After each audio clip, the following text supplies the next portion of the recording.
সুখে থাকতে কি ভূতে কিলায় নাকি আপনাকে? ভূত পেয়েছে আপনাকে? ভূতে কিলায়?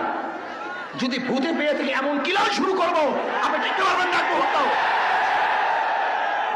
বিয়াকুব নাকি, যেখানে আমরা সবচেয়ে বেশি এদেশের ভূমিকা পালন করতেছি, আর উনি ইসলামকে জলঞ্জলি দিয়ে মনে করছে উনি কিছু দেখাইলেই সবাই বাহ দিবে।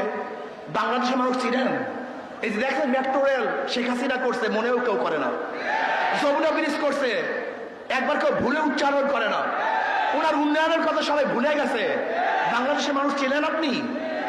ইসলামকে বাদ দিয়ে, ধর্মকে বাদ দিয়ে আপনি যদি গোটা বাংলাদেশের স্বর্ণ দিয়ে বান্ধিয়ে দেন, স্বর্ণ, প্রত্যেকটা মানুষের শরীরে যদি স্বর্ণের পোশাক থাকে, প্রত্যেকটা মানুষ যদি মরমর পাথরের থাকে, আর আপনি একদিন ধর্মের বিরোধিতা করবেন, ওই সমস্ত পাথর আর সমস্ত স্বর্ণ আপনার মুখের মধ্যে ছুঁড়ে ফেলবে, ছুঁড়ে ফেলবে, থুক মারবে আপনার মুখের মধ্যে, থুক মারবে আপনার মুখের মধ্যে, থুক মারবে বাংলাদেশের মানুষ আপনার মুখের মধ্যে।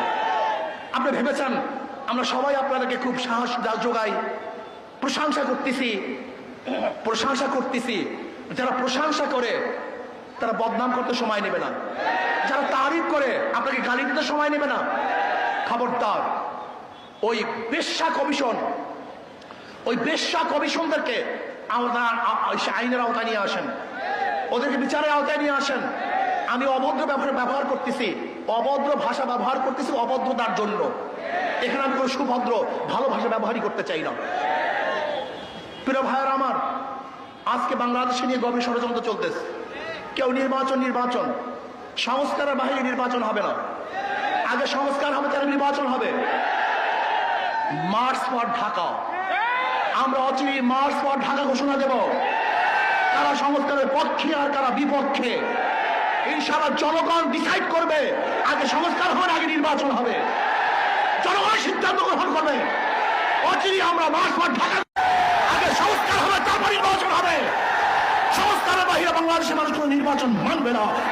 ডাকাতি নির্বাচন এবং প্রহসনী নির্বাচন, অগ্রহণযোগ্য নির্বাচন বাংলাদেশের মানুষ মানবে না, মানতে পারে না।